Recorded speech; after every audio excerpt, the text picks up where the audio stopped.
So ito naman mga katambayan, magandang idea ito. Ayan. Para may pattern kayo, hindi nyo na kailangan magpa-print out. Ayan, lalo sa mga gumagawa ng logo or mga gumagawa ng topper sa cake. Ito, ganito lang gawin nyo mga katambayan, napakadali lang. Pwede nyo screenshot or i-download yung gusto nyong pattern.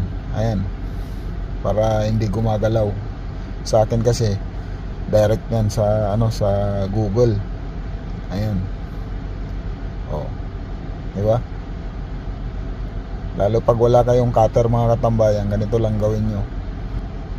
So wala po kasing nabibiling ganito. So ayan, ganito na lang gagawin.